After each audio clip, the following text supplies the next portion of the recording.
Hello students, तो आज हम स्टार्ट करने जा रहे हैं chapter number 5 of history, the age of industrialisation. ठीक है।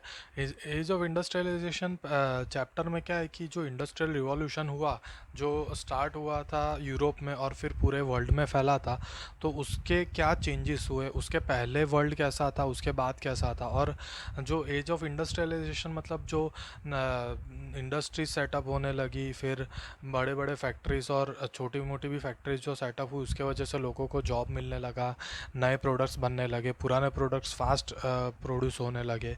तो ये सब चीज़ें ही हम इसमें पढ़ेंगे। लेकिन एज ऑफ इंडस्ट्रियलाइजेशन में पहले क्या था, इंडस्ट्रियल रिवॉल्यूशन के पहले, फिर इंडस्ट्रियल रिवॉल्यूशन कैसे हुआ, और अब हमारा वर्ल्ड कैसा है, वही सब इसमें बताया गया है। ठीक है। तो पेज नंबर 103 से ये चैप्टर शुरू होता है, लेकिन आप सीधा पेज नंबर 105 पे आ जाए, क्योंकि यहाँ से ही मेन इंपॉर्टेंट चीज़ें वो शुरू होती है। फर्स्ट पार्ट है before the industrial revolution. All too often we associate industrialisation with the growth of factory industry. We talk of industrial production, we refer to factory production. When we talk of industrial workers, we mean factory workers. Histories of industrialization very often begin with setting up of the first factories. Industrialisation का main meaning हम क्या कहते हैं कि factory setup होना, workers उसमें काम करने जाना, यही सब चीज़ है। ठीक है। There is a problem with such ideas. Even before factories began to dot the landscape in England and Europe, there was a large-scale industrial production for an international market. This was not based on factories. Many historians now refer to this phase of industrialization as proto-industrialization. मतलब इसके पहले ऐसा नहीं था कि बिल्कुल industries नहीं थी, छोटी मोटी कॉटेज इंडस्ट्रीज़ और घर बैठे लोग काम करते थे, ये सब चीज़ें भी होती थी। ठीक है। तो इसी को हम लोग प्रोटो इंडस्ट्रियलाइजेशन कहते हैं। ठीक है। प्रोटो इंडस्ट्रियलाइजेशन आपको एक मार्क के लिए पूछ सकते हैं, इसलिए ये जो सेकंड पैराग्राफ है वही उसका डेफिनेशन होगा। ठीक है। In the 17th and 18th centuries, merchants from the towns in Europe began moving to the countryside, supplying money to peasants and artisans, persuading them to produce for an international market. With the expansion of world trade and acquisition of colonies in different parts of the world, the demand for goods began growing, but merchants could not expand production within this towns. This was because here urban crafts and trade guilds were powerful. मतलब क्या हुआ था कि 17th और 18th century में जो European merchants थे, वो टाउन्स से लेके कंट्री साइड मतलब गांव में जाने लगे, और वहाँ पर लोगों को, जो पेजेंट्स और आर्टिसंस हैं, उन्हें पैसा सप्लाई करने लगे, जिसकी वजह से क्या हुआ कि वो लोग कुछ प्रोडक्शन करे जो इंटरनेशनल मार्केट में एक ट्रेड के तौर पे बिक सके। ठीक है। लेकिन यहाँ पर प्रोडक्शन इतना जल्दी फास्ट इंक्रीज नहीं हुआ। क्यों? क्योंकि यहाँ पर सब क्राफ्ट्स और ट्रेड गिल्ड्स वहाँ पर बहुत पावरफुल थे। ठीक है। These were association of producers that train craft people, maintain control over production, regulated competition and prices, and restricted the entry of new people into the trade. Rulers granted different guilds the monopoly right to produce and trade in specific products. It was therefore difficult for new merchants to set up business in towns, so they turned to the countryside. मतलब क्या हुआ कि वहाँ पर जो merchants थे, वो लोग क्या करते थे कि उनके गिल्ड्स होते थे और उनके ऐसे लीडर्स होते थे कि जो सब कुछ कंट्रोल करते थे, प्रोडक्शन भी, प्राइस भी, सेलिंग भी, कितना प्रोडक्शन होना चाहिए, ये सब। तो जिसके वजह से क्या हुआ कि जो नए मर्चेंट्स थे वो टाउन्स में, वो लोग यानी यूरोप के जो टाउन्स में वो लोग प्रोडक्शन अपना नहीं बढ़ा पाए, इसलिए फिर वो लोग उनका क्या हुआ कि वो लोग कंट्री साइड मतलब गांव में चले गए, कि गांव में जाके शायद पुअर लोगों से हम ज़्यादा प्रोडक्शन कर सके. In the countryside poor peasants and artisans began to working for merchants. As you have now seen in the textbook last year, this was the time when open fields were disappearing and commons were being enclosed. Cottagers and poor peasants who had early depended on common lands for their survival, gathering their firewood, berries, vegetables, hay and straw, had to now work for alternative sources of income. Many had tiny plots of land which could not provide work for all members of the household. So when merchants came around and offered advances to produce goods for them, peasant household eagerly agreed. पुराने ज़माने में क्या था, industrial revolution के पहले, कि जो यानी पेजेंट्स और आर्टिसंस थे, वो लोग या तो फार्मर्स थे या तो फिर इतने गरीब थे कि सुबह उठो, फायरवुड लाओ, फ्रूट्स और वेजिटेबल्स लाओ, और दिन का खाना गुजारो. ठीक है। खाना पीना चलाओ, दिन ऐसे गुजरता था उनका. लेकिन फिर क्या हुआ कि जैसे जैसे वहाँ पर जो मर्चेंट्स आने लगे, तो उनको भी, जो पुअर पब्लिक को भी अल्टरनेटिव सोर्सेज ऑफ इनकम ढूंढना पड़ा. क्यों? इसका रीज़न क्यों?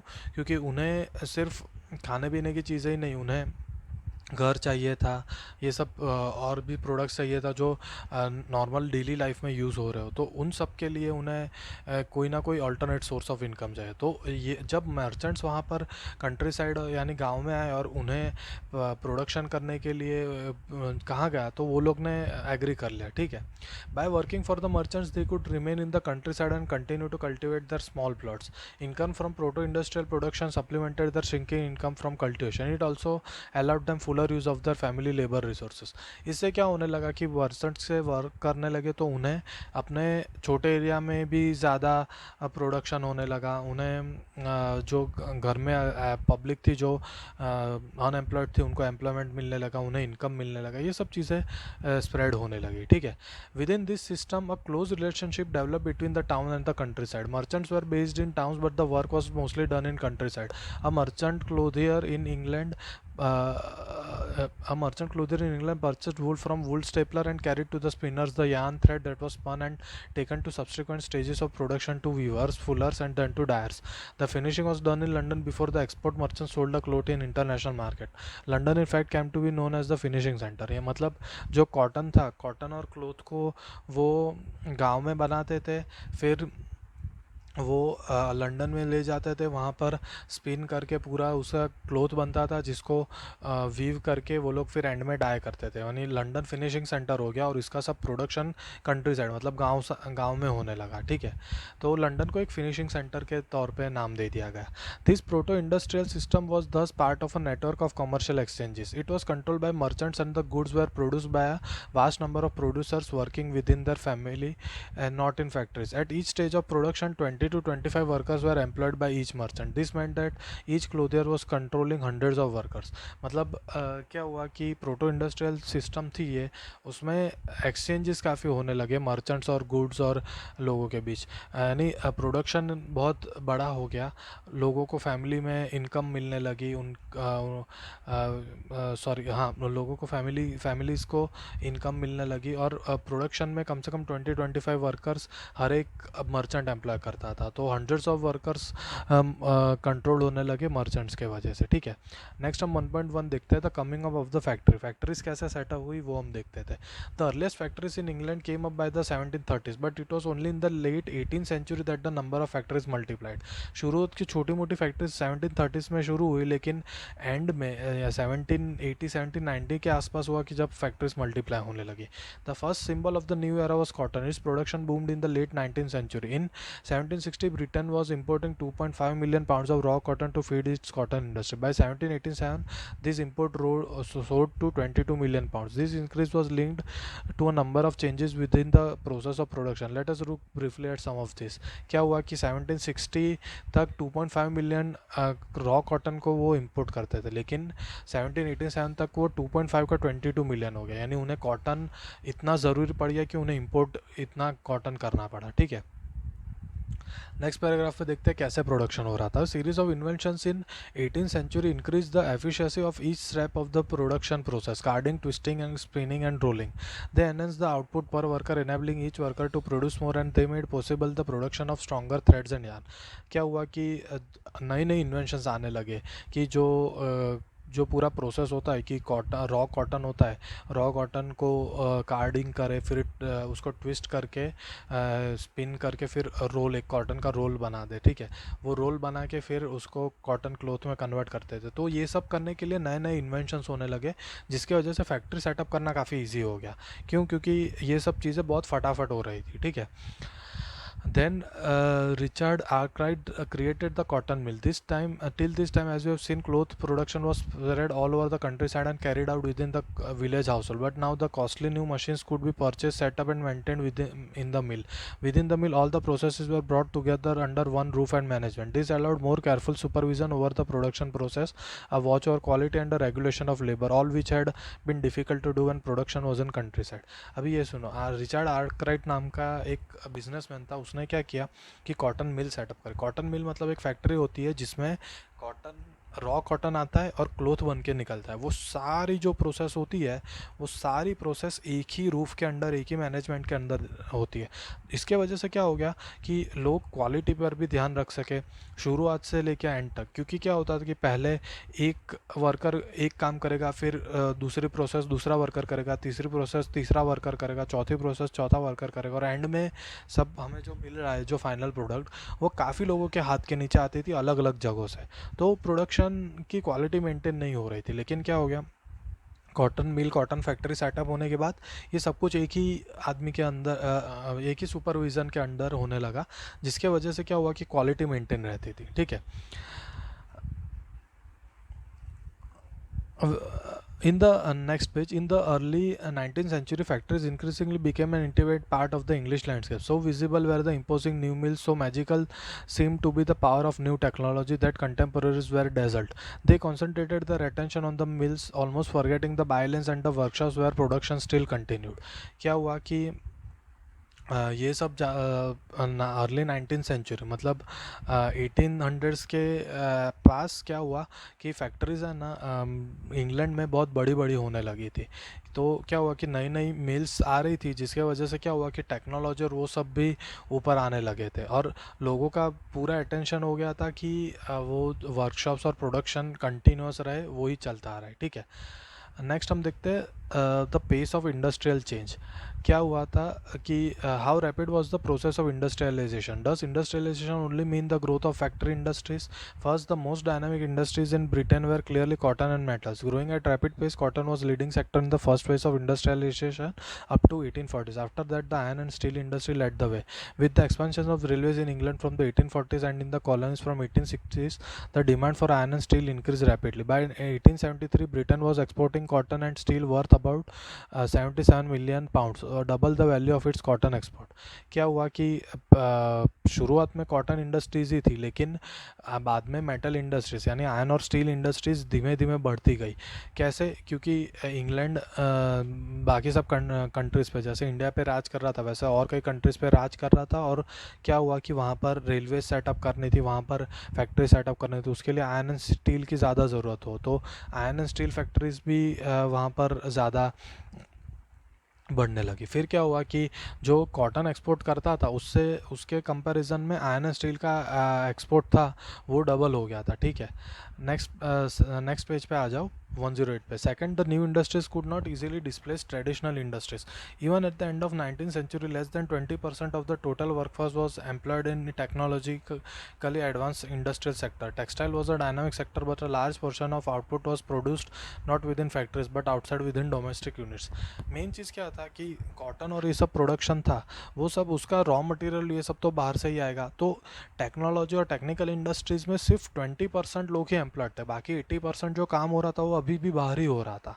नेक्स्ट पैराग्राफ देखते हैं, third, the pace of change in the traditional industries was not set up by steam powered cotton और metal industries, but they did not remain entirely stagnant either. Seemingly ordinary and small innovations were the basis of growth on many non-mechanized sectors such as food processing, building, pottery, glasswork, tanning, furniture making and production of implements.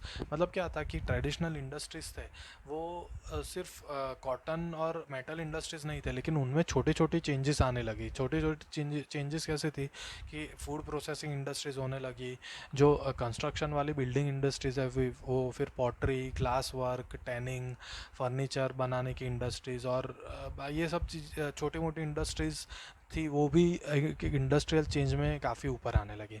Fourth, technological changes occurred slowly.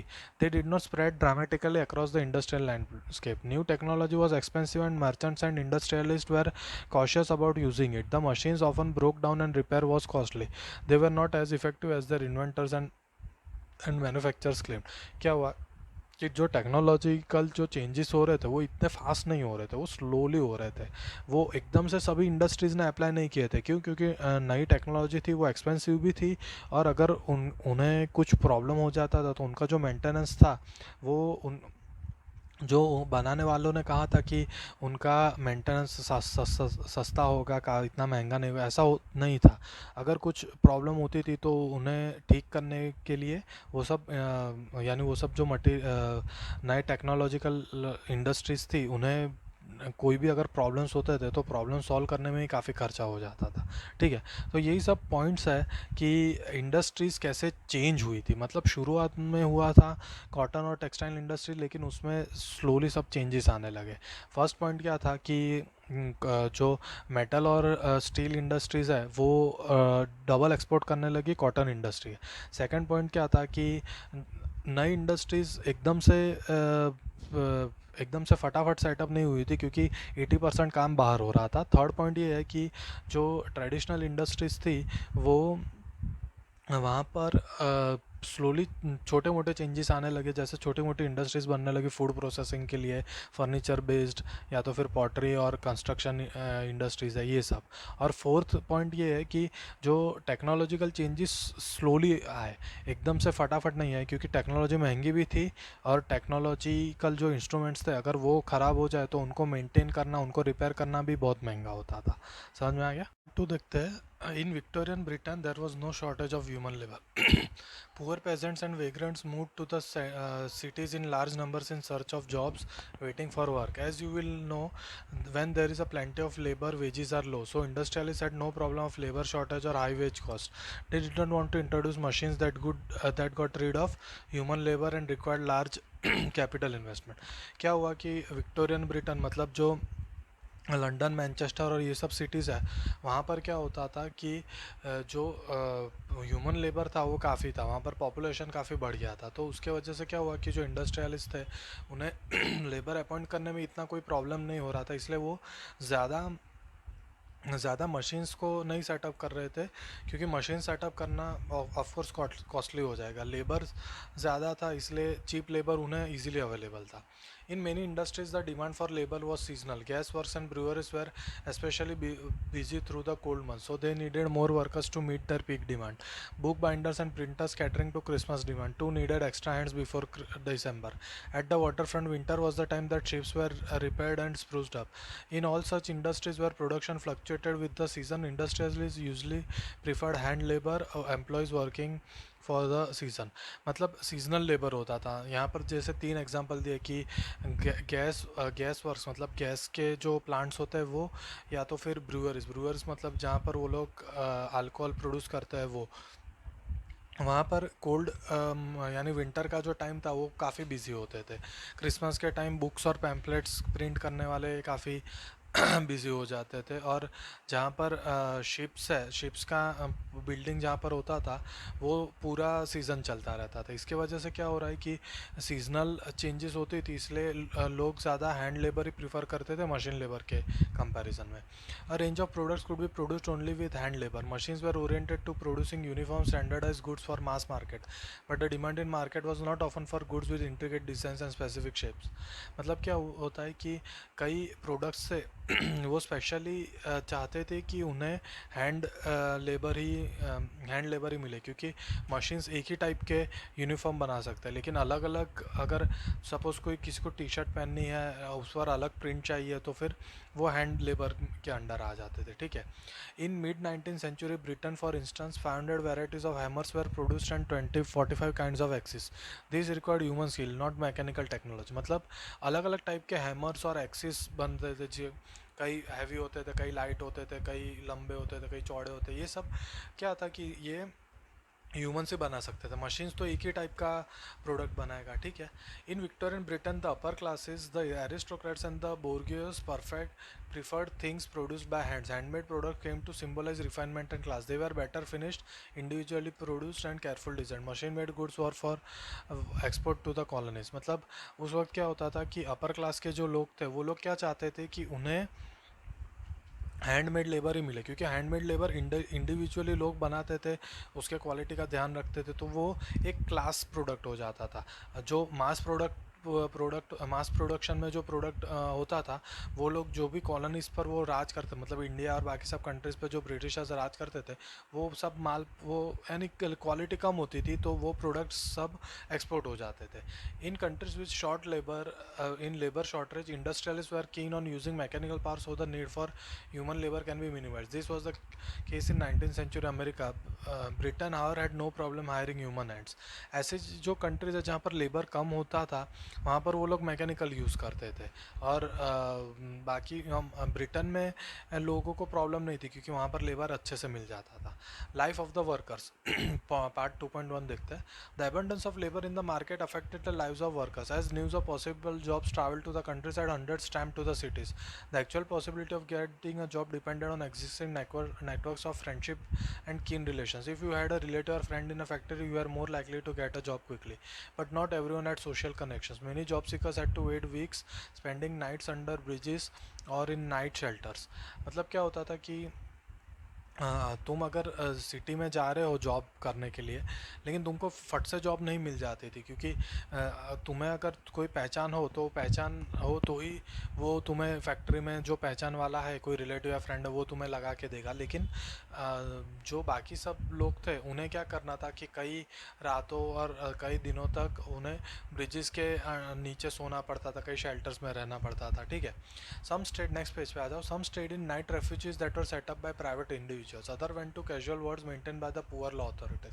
कई लोग night refugees की तरह shelter में रहते हैं, यानी सबकी life इतनी अच्छी नहीं थी, सबको फट से सिटी में आने के अगले दिन से ही काम नहीं मिलता था। ठीक है।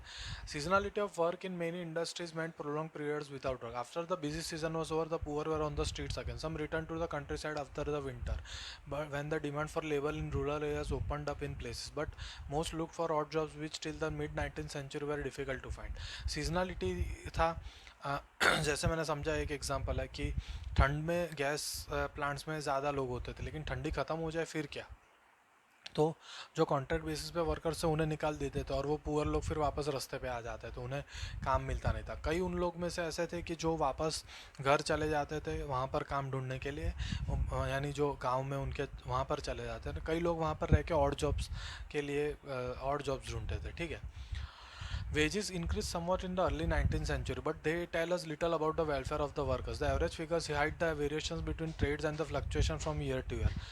19th सेंचुरी में वेजेस तो बढ़े थे, लेकिन उसके वजह से लोगों की लाइफ सुधरी या नहीं सुधरी, इसका हमारे पास डेटा इतना ज़्यादा नहीं है। क्यों? क्योंकि उस वक्त सपोज़ मैं अभी कह रहा हूँ तुम्हें कि तुम्हारे पापा की सैलरी 30,000 है और एक महीने बाद तुम्हारे पापा की सैलरी 60,000 हो जाएगी, मतलब सैलरी डबल हो जाएगी। लेकिन क्या होगा कि अगर जो सब आइटम्स है अभी जो मिल रहे हैं उनके प्राइस भी डबल हो गए, तो तुम्हारे लाइफस्टाइल में ज़्यादा कुछ फ़र्क नहीं पड़ेगा। यही चीज़ बताएगी कि वेजेस तो बढ़ी लेकिन लाइफस्टाइल में ज़्यादा कुछ इतना चेंजेस नहीं आया।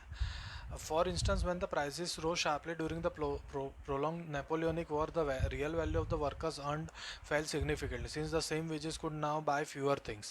Moreover, the income of workers depended not only on the wage rate alone. What was critical was the period of employment. The number of days work determined the average daily income of the workers.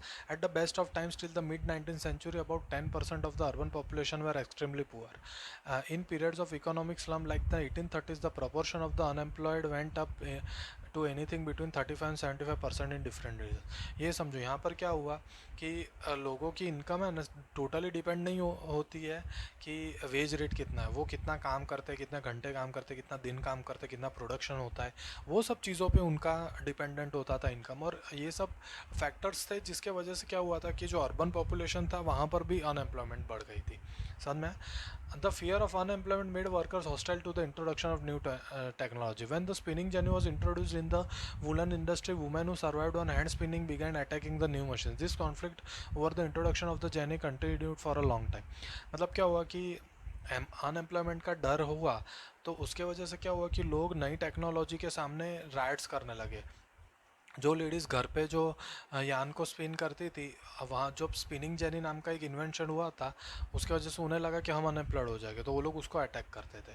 After the 1840s building activity intensified in the cities, opening up greater opportunities for and of employment. Broader roads were widen, new railway station came up, railway lines were extended, tunnels dug, drainage and sewers laid, rivers embanked. The number of workers employed in the transport industry doubled in the 1840s and doubled again in the subsequently 30 years. मतलब क्या हुआ कि 1840s के बाद है ना employment बढ़ने लगा, अनएम्प्लॉयमेंट कम होने लगा। क्यों? क्योंकि ये सब चीज़ें होने लगी, नए रेलवे स्टेशन बढ़ने लगे, नई रेलवे लाइंस फिक्स करने लगे, सीवर लाइंस डालने लगे, रिवर्स को पे बैंक सब यानी कंस्ट्रक्ट होने लगे, और ट्रांसपोर्ट इंडस्ट्री बढ़ी, रेलवेज, रोड्स वाइडन हुए। फिर ये सब चीज़ों से क्या हुआ कि एम्प्लॉयमेंट डबल हो गया 1840s में, और अगले 30 ईयर्स में और डबल हो गया। पार्ट 3 पे आते हैं, नेक्स्ट पेज पे 113 पेज पे जो पार्ट 3 है वो, उसमें 3.1 दिखता है, the age of Indian textiles. Before the age of machine industries, silk and cotton goods from the India dominated the international market in textiles. Coarser cottons were produced in many countries, but the finer varieties often came from India.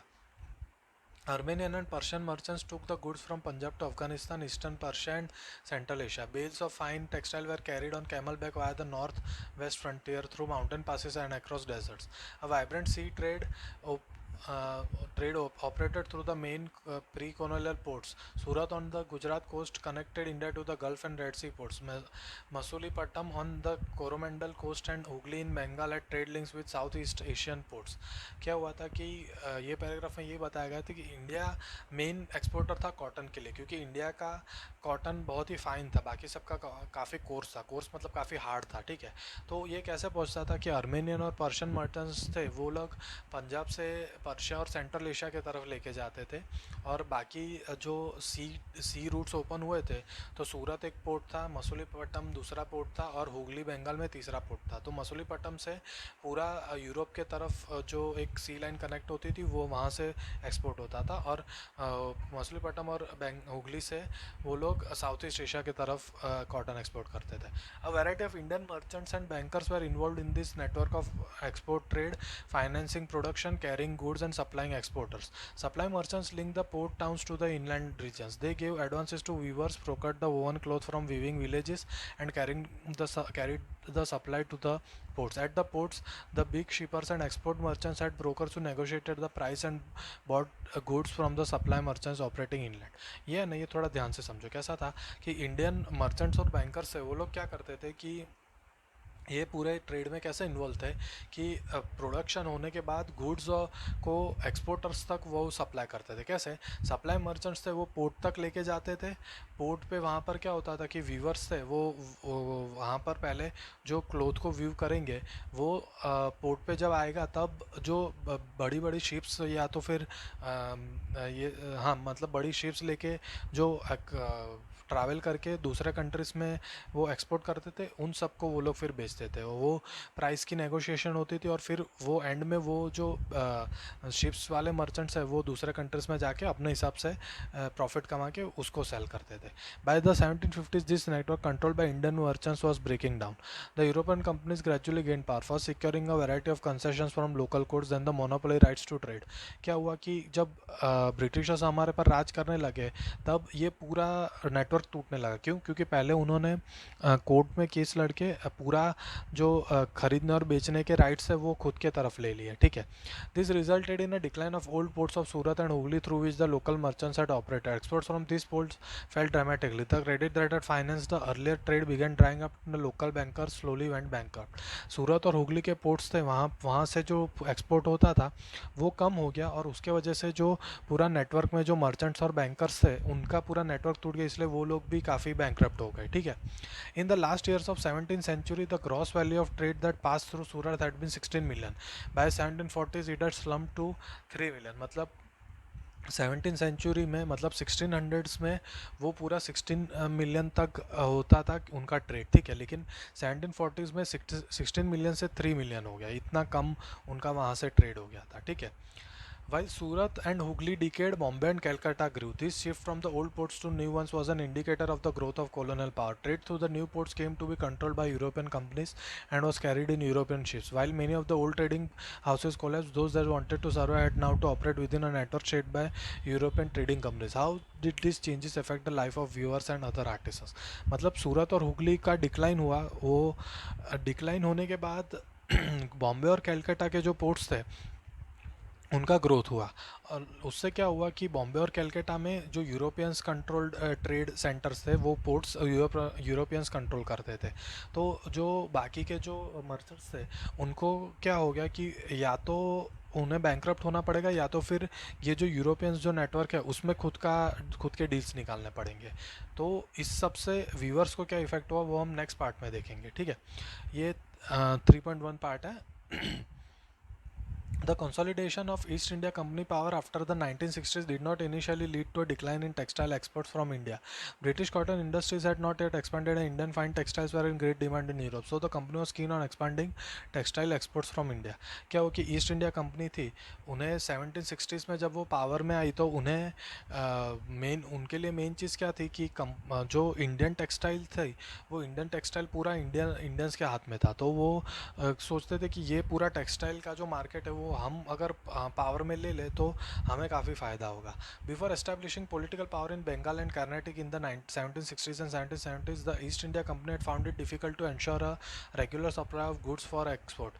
The French, Dutch and Portuguese as well as the local traders competed in the market to secure woven clothes. So the weaver and supply merchants could bargain and try selling the produce to the best buyer. In their letters back to London, company officials continuously complained of difficulties of supply and the high prices.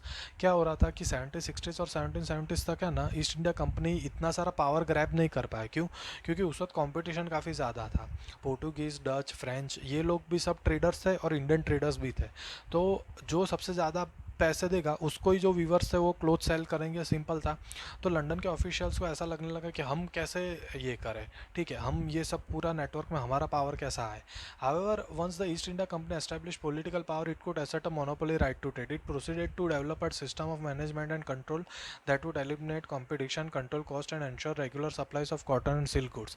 This it did through a series of steps. कौन से steps उन्होंने लिए जिसके वजह से जो पूरा जो ट्रेड मार्केट था वो उनके पावर में आ गया, यानी टेक्सटाइल मार्केट का जो ट्रेड था वो उनके पावर में कैसे आ गया, तो वो सब स्टेप्स हम देखेंगे। दो स्टेप्स थे। First, the company tried to eliminate existing traders and brokers connecting with the cloth trade and establish a more direct control over the weaver. It appointed a paid servant called a gomas to supervise weavers, collect supplies and examine the quality of cloth. पहले वो लोग ने क्या किया कि जो viewers थे, viewers जो क्लोथ बेचते थे वो क्लोथ अभी वो क्लोथ बेचने का राइट उनसे छीन लिया। उन्होंने एक ऑफिसर रख दिया जिसको गोमास्त कहते थे। वो गोमास्त क्या करता था कि वो व्यूअर से पास से कलेक्ट करेगा, उन्हें पैसे देगा और वो ब्रिटिशर्स को वो क्लोथ दे देगा। मतलब व्यूअर्स किसी को नहीं बेच सकते थे, वो सिर्फ गोमास्त को ही बेच सकते थे, ठीक है। Second, it prevented company weavers from dealing with other buyers. One way of doing this was through the system of advances. Once an order was placed the weaver were given loans to purchase the raw material for the production. Those who took loans had to hand over the cloth they produce to the gomastha. They could not take it to any other market. उन्होंने क्या किया कि viewers को textile बनाने के लिए जो raw material चाहिए थी उसके लिए लोन्स देना शुरू किया। और वो लोन्स अगर वो देंगे तो जहाँ से लोन मिला है वहीं पर उन्हें वापस वो देना पड़ेगा क्लोथ। तो वो लोग किसी और को नहीं बेच सकते थे, उन्हें वो गुमास्त को ही बेचना पड़ता था, ठीक है। As loans flowed in the demand for fine textile expanded, weavers eagerly took the advances hoping to earn more. Many weavers had small plots of land which they had earlier cultivated along with weaving, and produce from this took care of their family needs.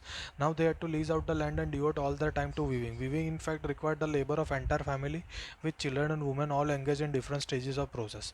Problem क्या होने लगा viewers को कि जैसे उन्होंने सोचा कि हम लोन लेंगे, ज़्यादा प्रोड्यूस करेंगे, ज़्यादा कमाएंगे।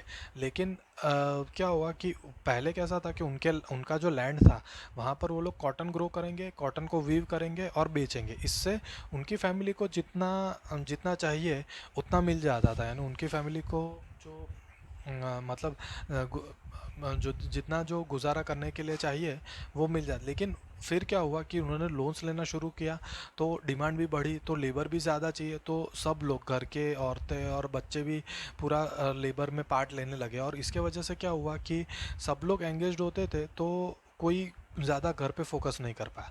Soon, however, in many weaving villages there were reports of clashing between weavers and gomas. Earlier, supply merchants had very often lived within weaving villages and had a close relationship with the weavers, looking after their needs and helping them in time of crisis. The new gomas were outsiders with no long-term social link with the village. They acted arrogantly, marched into villages with sepoys and peons and punished weavers for delays in supply, often beating and flogging them. The weavers lost space to the bargain for prices and began and sell to different buyers. The price they received from the company was miserably low and the loans they had accepted tied them to the company. क्या होने लगा कि viewers और गोमास के बीच tension होने लगी। क्यों? सबसे पहली चीज़ तो जो पुराने जो मर्चेंट्स थे वो लोग वहीं पर रहते थे, उनके साथ एक सोशल लिंक बन चुका था तो उनके ऊपर भरोसा था। गोमास्त लोगों को वो लोग आउटसाइडर समझते थे, इसलिए उनका उन पर विश्वास नहीं था। इसलिए जो क्लैशेस होने लगे उसमें क्या हुआ, फिर जो गोमास्त जो ऑफिसर्स थे उन लोगों ने वहाँ पर सोल्जर्स और लाने शुरू कर दिए और वीवर्स को पनिश करना शुरू कर दिया। और एक चीज़, वीवर्स किसी और को बेच नहीं सकते थे, उन्हें सिर्फ कंपनी को ही बेचना था। क्यों? क्योंकि लोन लिया था कंपनी के पास से, इसलिए वो लोग टाइड थे। जिसके वजह से क्या हो गया कि उन्हें जो भी प्राइस मिले वो उनके टेक्सटाइल के लिए वो वही प्राइस उन्हें एक्सेप्ट करनी पड़ती, जो प्राइस बहुत कम थी। और डिमांड ज़्यादा था, प्राइस कम थी, तो काम भी ज़्यादा करना पड़ा था। ये सब ऐसे सब वीवर्स सफ़र हो रहे थे, ठीक है। In many places in Carnatic and Bengal, weavers deserted villages and migrated, setting up looms in other villages where they had some family relation. Elsewhere, weavers, along with the village traders, revolted, opposing the company and its officials. Over time, many weavers began refusing loans, closing down their workshops, and taking to agriculture labor. Weavers ने कार्नेटिक और बंगाल में क्या कर दिया कि अपना village छोड़ के वो लोग ऐसी जगह पर जाते थे जहाँ पर वो कहीं और अपने लूम सेटअप कर सके, वहाँ पर वीविंग कर सके। कई लोग ने वीविंग का काम टोटली छोड़ दिया और दूसरा एम्प्लॉयमेंट ढूंढने लगे, ठीक है। और कई लोग था कि वो जो एग्रीकल्चर लेबर और फार्मिंग में उन्हें टोटली फोकस कर दिया। मतलब क्या हुआ कि कॉटन वीवर्स का है ना पूरा मतलब ये सब प्रॉब्लम्स शुरू हो गई थी जब कंपनी ने पूरा पावर टेक ओवर कर दिया था मर्चेंट से, ठीक है।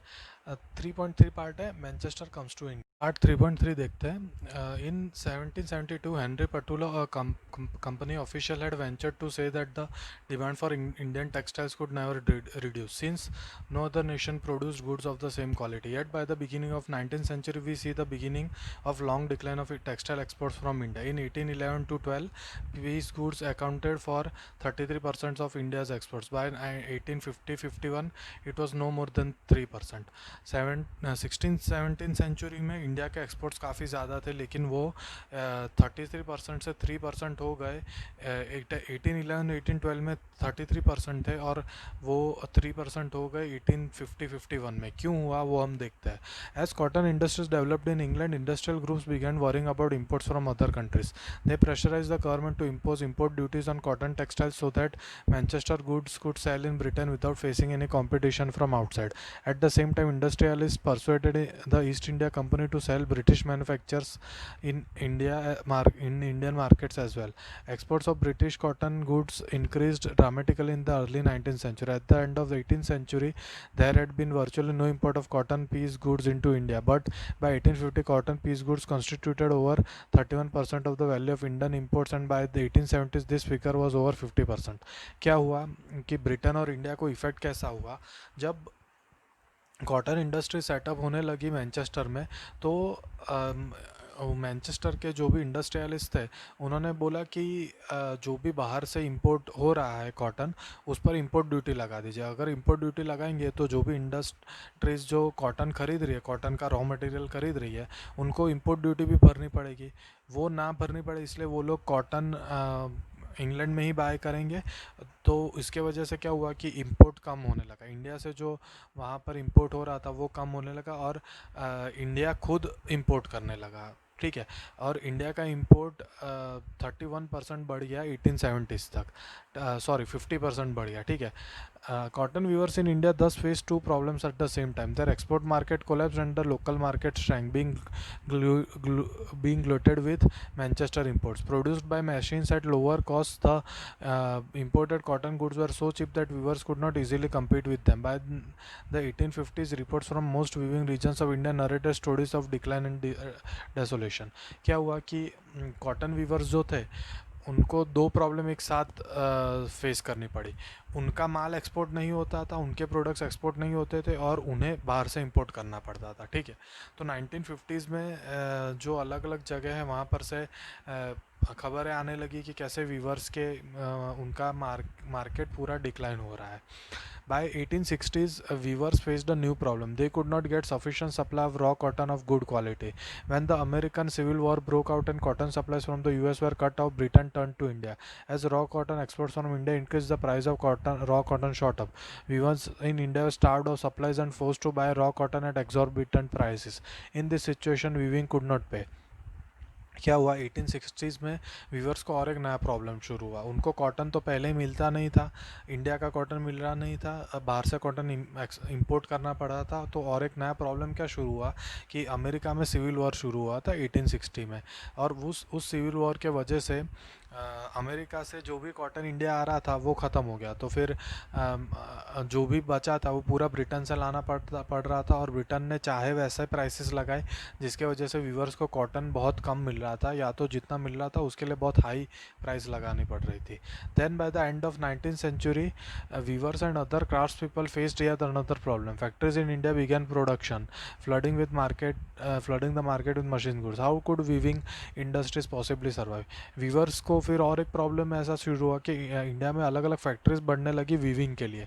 तो जो हैंडमेड वीवर्स थे उनको, वो लोग कैसे सर्वाइव करते कि अगर पहले तो कॉटन ही बहुत महंगा पड़ रहा है, ऊपर से इंडिया में दूसरे इंडस्ट्री सेटअप हो रहे जो कॉटन मैन्युफैक्चर कर रहे हैं, ठीक है। नेक्स्ट हम फोर्थ पार्ट देखते हैं, factories come up. The first cotton mill in Bombay came up in 1854 and it went into production 2 years later. By 1862 4 mills were at work with 94,000 spindles and 2,150 looms. Around the same time jute mills came up in Bengal, the first being set up in 1855 and another one 7 years later। अभी ये sentence ध्यान रखना, around the same time jute mills came up in Bengal, the first being set up in 1850। आपको ये सब चीज़ें हैं ना 1 मार्क के लिए पूछ सकते हैं कि पहला जूट मिल कहाँ बना था, पहला कॉटन मिल कब इंडिया में बना था, कौन से ईयर में, ठीक है।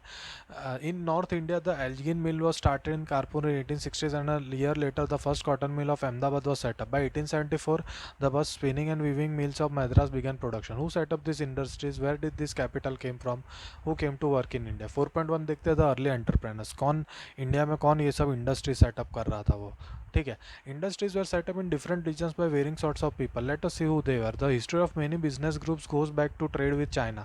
From the late 18th century, as you have read in your book last year, the British in India began exporting opium to China and took tea from China to England. हम लोग history देखते हैं क्या हुआ था business का।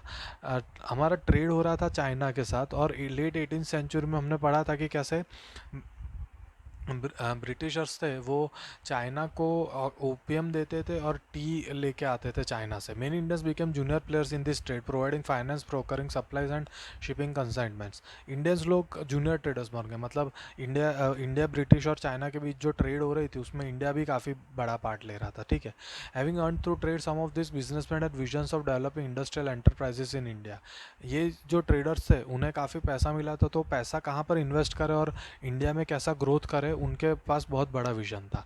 इन Bengal Dwarkanath Tagore made his fortune in China trade before he turn to industrial investment, setting up 6 joint stock companies in 1830s and 1840s। Dwarkanath Tagore ने क्या किया कि बड़े बड़े जो इंडस्ट्रियल एंटरप्राइजेस थे वहाँ वो सब सेटअप करने शुरू कर दी 1830s और 1840s में। वो कमाए कहाँ थे, वो ब्रिटेन और चाइना के ट्रेड में, ठीक है। Tago's enterprises sank along with those of others in the wider business crisis of 1840s, but later in 19th century, many of China's traders became successful industrialists. In Bombay, Parsis like Dinshaw Petit and Jamshedji Nusserwanji Tata, who built huge industrial empires in India, accumulated their initial wealth partly from exports to China and partly from raw cotton shipments to England. Seth Hukumchand, a Marwari business who set up the first Indian jute mill in Calcutta in 1917, also traded with China. So did the father as well as grandfather of famous industrialist G D. Birla. अभी यहाँ पर है ना दो नाम आपको देखेंगे, जमशेदजी नुसरवान जी टाटा। ये जो हमारे जो अभी टाटा का बड़ा बिजनेस है ना, टाटा के कार्स है, टाटा की ज्वेलरी है, फिर ये सब चीज़ें, वो टाटा के जो अभी रतन टाटा है उनके ग्रेट ग्रैंडफादर थे।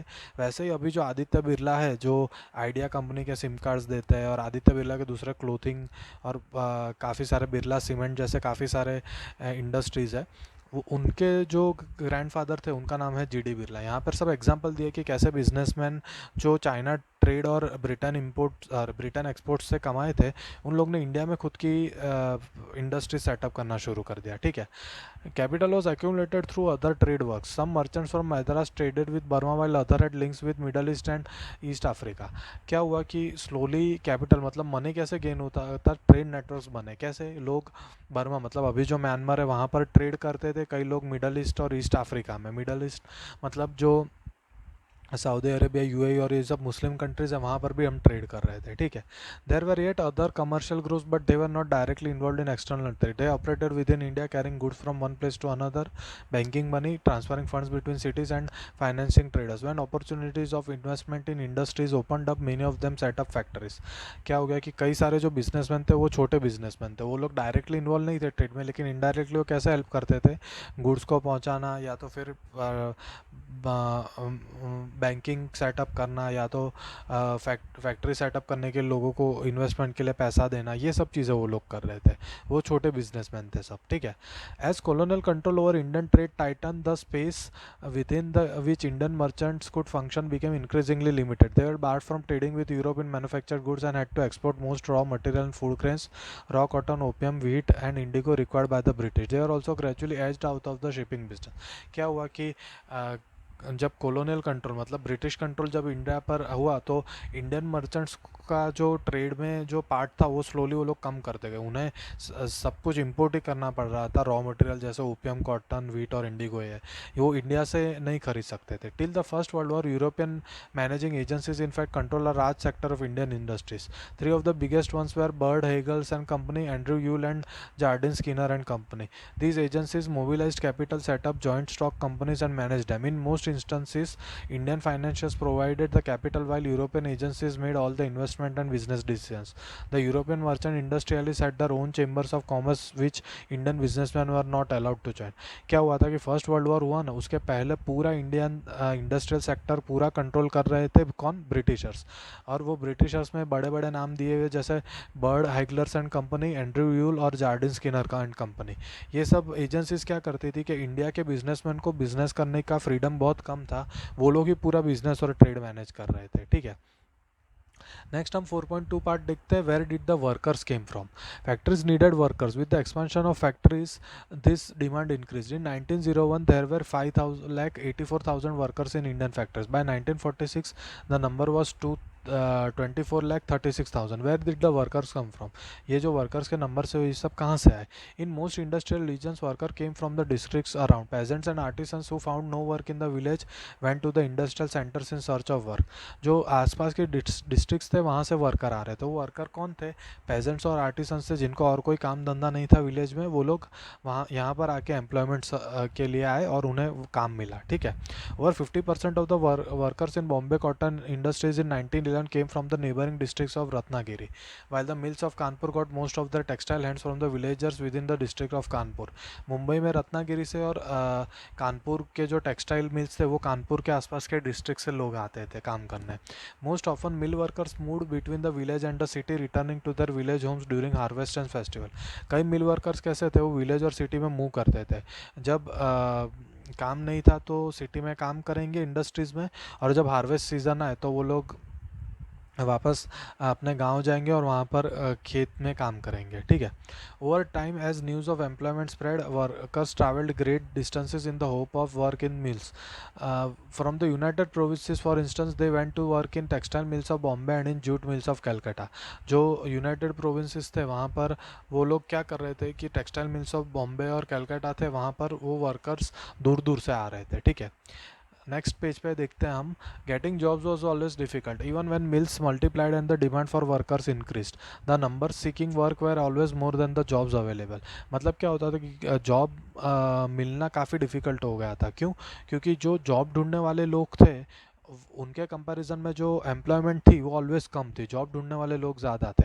Entry into the mills was also restricted. Industrialist usually employed a jobber to get new recruits. Industrialist क्या करते थे, एक जॉबर रखते थे, जो जॉब मतलब जॉबर का काम क्या होता है कि लोगों को रिक्रूट करना, नए लोगों को। Very often the जॉबर was an old and trusted worker, he got people from his village, ensured them jobs, help them settle in the city and provide them money in the time of crisis.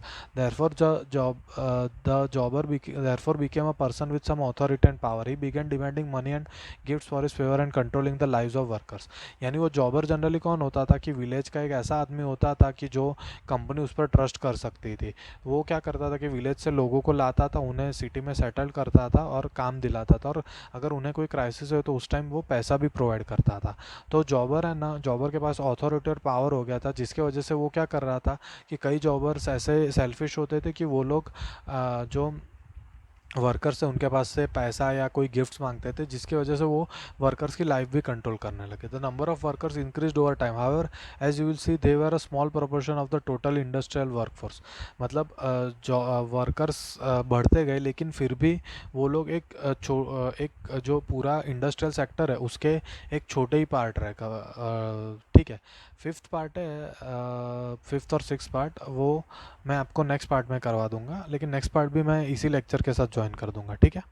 Fifth part देखते हैं the peculiarities of industrial growth. European managing agencies which dominated industrial production in India were interested in certain kinds of products. They established tea and coffee plantations, acquiring land at cheap rates from the colonial government, and they invested in mining indigo and jute. Most of these products required primarily for export trade and not for sale in India.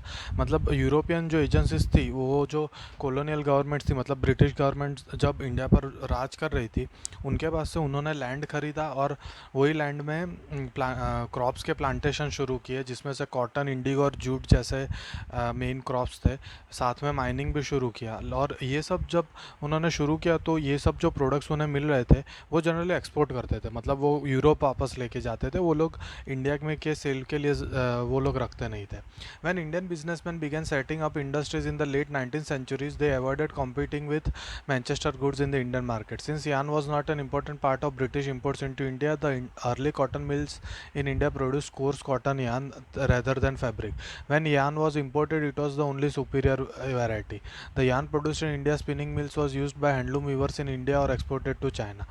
क्या हुआ कि जब Indian businessman ने India में सब cotton mills रखना शुरू कर दिया, तो क्या हुआ कि जो इंडियन कॉटन था वो काफ़ी कोर्स, मतलब काफ़ी हार्ड था और एकदम स्मूथ फैब्रिक नहीं था जैसे जो मैनचेस्टर का कॉटन होता है वो.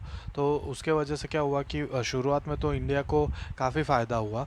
व्हेन यान was imported it was only of the superior variety. अगर कोई इंपोर्ट होता था तो सुपीरियर वैरायटी का हो तो ही इंपोर्ट होता था, बाकी इंपोर्ट नहीं होता था. ठीक है. बाय नेक्स्ट पैराग्राफ देखते हैं. By the first decade of 20th century a series of changes affected the pattern of industrialization. As the Swadeshi movement gathered momentum, nationalists mobilized public to boycott foreign cloth. क्या हुआ कि जैसे 20th century के पहले decade में, मतलब 1910 के आसपास जो इंडियन इंडस्ट्रियलाइजेशन शुरू हुआ, तो एक नेशनलिस्ट मूवमेंट स्टार्ट हो गई कि बाहर का क्लोथ है, बाहर के प्रोडक्ट्स है, वो इंपोर्ट करना कम करो, इंडिया में जो भी प्रोडक्ट्स हम बना रहे हैं उसका यूज़ ज़्यादा करो. ठीक है. From 1906, moreover, the import of the Indian yarn to China declined since the produce from Chinese and Japanese mills flooded the Chinese market. So, industrialists in India began shifting from yarn to cloth production. Cotton piece goods production in India doubled between 1900 and 1912. क्या हुआ कि 1906 से क्या हुआ कि जो Indian यान जो चाइना में एक्सपोर्ट होता था वो कम हो गया और इंडिया में कॉटन नहीं सिर्फ क्लोथ बनाने का शुरू हो गया, और 1900 से 1912 के बीच ये डबल हो गया. Yet till the First World War industrial growth was slow. The war created dramatically new situation with British mills busy with the war production to meet the needs of the army. Manchester imports into India declined. Suddenly, Indian mills had a vast home market to supply. As the war prolonged, Indian factories were called upon to supply war needs: jute bags, clothes for army uniforms, tents and leather boots, horse and mule saddles, and a host of other items. क्या हुआ कि first World war जब हुआ 1914 से 1918 तक, तब तक India का जो इंडस्ट्रियल ग्रोथ था वो इतना कुछ ज़्यादा नहीं था. लेकिन क्या हुआ कि ब्रिटिश मिल्स उस वक्त वॉर में जो सप्लाईज की यूज़ होते उस पर ज़्यादा फोकस करने लगे, और इंडियन मिल्स के पास क्या था कि इंडिया का जो बड़ा मार्केट था उसको सप्लाई देना था. लेकिन साथ साथ में जैसे वॉर आगे बढ़ा तो ब्रिटिशर्स को इंडिया से जो प्रोडक्ट्स मिल रहे हैं वो भी इंपोर्ट करने की ज़रूरत पड़ गई. ठीक है. New factories were set up and old ones ran multiple shifts. Many new workers were employed and everyone was made to work longer hours. Over the war years industrial production move. मतलब war में India को क्या फ़ायदा हुआ कि India को खुद की मार्केट में तो सप्लाई करना ही था, लेकिन ब्रिटिशर्स और यूरोप को भी सप्लाई करना था. क्यों? क्योंकि वहाँ पर वॉर चल रहा था, इसलिए. तो स्लोली इंडिया का जो इंडस्ट्रियल प्रोडक्शन होता है वो काफ़ी बड़ा इंडस्ट्रियल रिवॉल्यूशन इंडिया में काफ़ी बढ़ने लगा. ठीक है. After the war Manchester could never recapture its old position in the Indian market. Unable to modernise and compete with the US, Germany and Japan, the economy of Britain crumbled after the war. Cotton production collapsed and the exports of cotton cloth from Britain dramatically fell. Within the colonies, local industrialists gradually consolidated their position, substituting foreign manufacturers and capturing the whole market. War के बाद क्या हुआ, जो Manchester अपनी पहले जैसा Indian economy पर hold था वो होल्ड बंद हो गया. उसके वजह से क्या हुआ कि ब्रिटिशर्स का जो मार्केट था वो टोटली गिर गया. क्यों? क्योंकि वो लोग compete नहीं कर पाए यूएस, जर्मनी और जापान के इंपोर्ट से. और इंडियन मार्केट्स क्या हुआ, इंडियन मार्केट्स तो इंडियन सप्लायर्स ही सप्लाई कर रहे थे, जिसके वजह से क्या हुआ कि ब्रिटिश की इकोनॉमी काफ़ी कम हो गई. और हमारे जो लोकल इंडस्ट्रियलिस्ट थे उन्होंने इंडियन मार्केट पे अपना कैप्चर टोटली कर लिया. ठीक है. 5.1 पार्ट देखते हैं. Small scale industries predominate. While factory industries grew steadily after the war, large scale industries फॉर्med only a small segment of the economy. Most of them, about 67% in 1911, were located in Bengal and Bombay. Mainly क्या हुआ था कि क्यों small scale industries पहले dominate हुई, तो जब वॉर ख़त्म हुआ तो लार्ज स्केल इंडस्ट्रीज थी वो 67% सिर्फ बंगाल और बॉम्बे में ही थी. ठीक है. Over the rest of the country, small scale production continued to predominate. Only a small portion of total industrial labor force worked in registered factory, 5% in 1911, 10% in 1931. The rest worked in small workshops and household units often located in alleys and bylanes invisible to the passerby. क्या हुआ कि 5 और 10% ही लोग बड़ी industries में register worker की तरह काम करते थे. बाकी सब तो स्मॉल बायलेंस और एलिज, मतलब स्मॉल ऐसी छोटी छोटी गलियाँ होती हैं वहाँ पर जो भी कॉटेज इंडस्ट्रीज चलती है वहाँ पर ही लोग ज़्यादातर काम कर रहे थे. ठीक है. In fact in some instances handicrafts production actually expanded in the 20th century. This is true even in the case of handloom sector that we have discussed. While cheap machine-made thread wiped out the spinning industry in the 19th century, the weavers survived despite problems. In 20th century, handloom cloth production expanded steadily, almost trebling between 1900 to 1940. 1900 से 1940 में जो weavers का cloth production होता है वो double नहीं triple हो गया. वो ट्रिपल कैसे हुआ वो हम नेक्स्ट पैराग्राफ में देखते हैं. How did this happen? This was partly because of technological changes. Handicrafts people adopt new technology if that helps them improve production without excessively pushing up cost.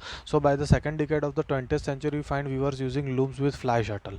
अभी fly shuttle का definition दिया. It is a mechanical device used for weaving moved by means of ropes and pulleys. It places the horizontal threads called waft into the vertical threads called warp. The invention of the fly shuttle made it possible for weavers to operate large looms and weave wide pieces of cloth.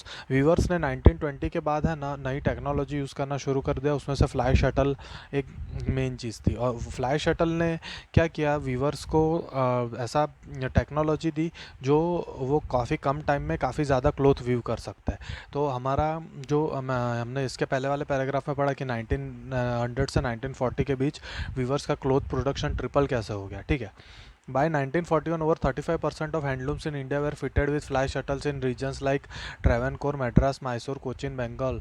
The production was 70 to 80%. There were several other small innovations that helped viewers improve their productivity and compete with the mill sector. जो 1941 तक 35% जो handlooms थे India में उनमें सब में fly shuttle आ गए थे. अलग अलग सिटीज़ दिए है, ट्रैवनकोर, मैड्रास जैसे, वहाँ पर भी काफ़ी 70 to 80% प्रोडक्शन शुरू हो गया था. और क्या हुआ कि वहाँ पर जो इनोवेशंस नए हुए, जो टेक्नोलॉजी आई वो उसने हेल्प किया कि जो वीवर्स थे वो compete करेंगे बड़ी जो मिल्स थी इंडस्ट्रीज से. यानी कॉटेज इंडस्ट्रीज़ और लार्ज स्केल इंडस्ट्रीज़ के बीच कंपटीशन तो था, लेकिन कंपटीशन में अभी ये लोग आगे निकल रहे थे. ठीक है. नेक्स्ट पेज देखते हैं. Certain groups of weavers were in better position than others to survive the competition with mill industries. Amongst weavers some produce coarse cloths while others wore finer varieties. The coarser cloth was bought by the poor and its demand fluctuated violently. क्या हुआ कि कई viewers थे वो उनको जो competition था मिल के यानी क्लोथ मिल के साथ, उसमें वो लोग आगे थे. क्यों? क्योंकि वो उन लोग ने अच्छी क्वालिटी का क्लोथ वीव किया था. लेकिन जो ख़राब यानी कोर्स हार्ड क्वालिटी का जो क्लोथ वीव होते थे, जो वीवर्स वो वीव करते थे, उनका जो क्लोथ था उसमें जो डिमांड था उसमें काफ़ी यानी फ्लक्चुएशन काफ़ी आता था. कभी ज़्यादा ज़रूरत होती थी, कभी कम ज़रूरत होती थी, इसलिए ये फ्लक्चुएशन होता था. ज़्यादातर पुअर लोग ही खरीदते थे. In times of bad harvest and famines when the rural poor had little to eat and their cash income disappeared, they could not possibly buy clothes. The demand for the finer varieties bought by the well-to-do so was more stable. मतलब अगर कोई ख़राब time आता था तो poor लोग कपड़े नहीं खरीदते थे, जबकि रिच लोग थे वो लोग फाइन क्वालिटी ऑफ क्लोथ साल साल में सभी टाइम खरीदते थे. The rich could buy this even when the poor starved. Famines did not affect the sale of Banarasi or Baluchari saris. Moreover, as we have seen, mills could not imitate specialized weaves. Saris with woven borders or the famous lungis and handkerchiefs of Madras could not be easily displaced by mill production. Mill production में एक ही type का production होता है cloth का, इसलिए मिल production ये सब साड़ीज़ और बाकी सब जो होममेड या तो फिर कॉटेज इंडस्ट्रीज़ में बनाए गए जो प्रोडक्ट्स थे उससे ज़्यादा कंपटीशन नहीं कर पाया. ठीक है, नेक्स्ट पैराग्राफ देखते हैं. Weavers and others craft people who continued to expand production through the 20th century did not necessary prosper. They lived hard lives and work long hours. Very often the entire household including all the women and children had to work at various stages of the production process. But they were not simply remnants of past times in the age of factories. Their life and labour was integral through the process of industrialisation. जो weavers और दूसरे craft people थे उन वो 20th century में काफ़ी आगे बढ़ने लगे. वो लोग इंडस्ट्रियलाइजेशन में वो लोग एक बहुत ही बड़ा यानी इंडस्ट्रियल जो ग्रोथ हुआ इंडिया का उसमें वो काफ़ी बड़ा पार्ट था उनका, क्योंकि सब वहाँ पर वुमेन चिल्ड्रन सभी लोग काम कर रहे थे. ठीक है, हम लोग देखते हैं कि नेक्स्ट मार्केट कैसा बना सब गुड्स के लिए. 6 पार्ट जो नेक्स्ट पेज पे है 124 पेज पे. ठीक है, we have seen how British manufacturers attempt to take over the Indian market and how Indian weavers and craftsman traders and industrialist resisted colonial controls demanded tariff production, created their own spaces and tried to extend the market for their products. Indian market पे mainly control था Britishers का, लेकिन फिर slowly जैसे industrial revolution बढ़ने लगा तो Indians ने कैसे वो कंट्रोल वापस लिया, इंडियंस ने कंट्रोल वापस लेना शुरू कर दिया. क्यों? क्योंकि एक नेशनलिज्म का फीलिंग उस वक्त शुरू हो गई थी. ठीक है, but when new products are produce people have to be persuaded to buy them. How they have to feel like using the product. How was this done? अगर कोई नया प्रोडक्ट लॉन्च होता है तो कैसे इंडिया में मार्केट में वो प्रोडक्ट को सेल करना है, कैसे लोगों को कन्विंस करना है कि ये प्रोडक्ट लो. One way in which new consumers are created is through advertisements. As you know, advertisements make products appear desirable and necessary. They try to shape the minds of people and create new needs. Today we live in a world where advertisements surround us. They appear in newspapers, magazines, hoardings, street walls, news, television sets. But if we look back into history, we find that from the very beginning, the industrial age, advertisements have played a part in expanding the markets for products and in shaping a new consumer culture. नए product की advertisement करो तो वो ज़्यादा बिकेंगे. अभी के time में तुम देख रहे हो कि मोबाइल पे, टेलीविज़न पे, सब जगह नए नए एडवर्टाइजमेंट्स आते हैं, लेकिन ये सब एडवर्टाइजमेंट का कल्चर है वो इंडस्ट्रियल एज से ही शुरू हुआ था. कैसे? हम नेक्स्ट पैराग्राफ में हम देखेंगे. When Manchester industrialist began selling cloth in India they put labels on cloth bundles. The label was needed to make the place of manufacture and the name of company familiar to the buyer. The label was also to be a mark of quality. When buyers saw made in Manchester written in bold on the label they were expected to feel confident about buying the cloth. Manchester industrialist ने ये advertisement का एक effect कैसा शुरू किया था कि जो क्लोथ था, क्लोथ के ऊपर एक लेबल लगाते थे, वो लेबल पे वो लोग मेड इन मैनचेस्टर का लोगो हमेशा लगाते थे, जिसकी वजह से क्या होगा था कि लोगों को एक कॉन्फिडेंस होता था कि मैनचेस्टर में क्लोथ बना है तो वो अच्छे क्वालिटी का ही होगा, तो ये बाय करने में ज़्यादा हमें प्रॉब्लम नहीं है. ठीक है, नेक्स्ट पेज देखते हैं. But the labels did not carry words and text. They also carry did not only carry words and text, they also carried images and are often beautifully illustrated. If you look at these old labels, we have some idea of the mind how manufacturers, their calculations and the way they appeal to the people. जो labels थे वो अलग अलग उसमें सिर्फ words और text नहीं था, ऐसे इमेजेस थे जिसके वजह से लोग अट्रैक्ट होंगे. एक टाइप का एडवर्टाइजमेंट होता है. ठीक है, images of Indian gods and goddesses regularly appeared on this label. It was as if the association with gods give divine approval to the goods being sold. They imprinted the image of Krishna or Saraswati was also intended to make the manufacture from foreign land appear somewhat familiar to Indian people. मतलब क्या होता है कि वो लोग जब अपने label पे कोई भगवान के फ़ोटोज़ रखने लगे तो जो कॉटेज इंडस्ट्रियलिस्ट है उनको ऐसा लगने लगा कि अगर कोई भगवान का फ़ोटो रखेंगे तो हमारे पर भगवान की कृपा होगी, भगवान के ब्लेसिंग्स होंगे कि हमारा प्रोडक्ट ज़्यादा बिकेगा. ठीक है, ये भी एक टाइप का एडवर्टाइजमेंट हो गया. By the late 19th century manufacturers were printing calendars to popularize their products. Unlike newspapers and magazines, calendars were used even by people who could not read. They were hung in tea shops and in poor people's home just as much as in the offices and middle class apartment. Calendars एक नया advertisement का ये था. Calendars से वो products का advertisement भी करते थे और कैलेंडर्स सभी लोगों के घर में आने शुरू हो गए थे. पुअर पुअर लोग थे उनके घर पे भी, ठीक है। And those who hung the calendars had to see the advertisement day after day through the year. In this calendars once again we see the figures of gods been use to sell new products. Calendars में भी क्या होता कि products के advertisement होते थे, तो calendars almost रोज़ देखना पड़ता था कि उन्हें कि कौन सी डेट है, कौन सा डे है, वो देखने के लिए। तो कैलेंडर्स एक टाइप का एक एडवर्टाइजमेंट का जरिया बन गया उनके लिए, ठीक है।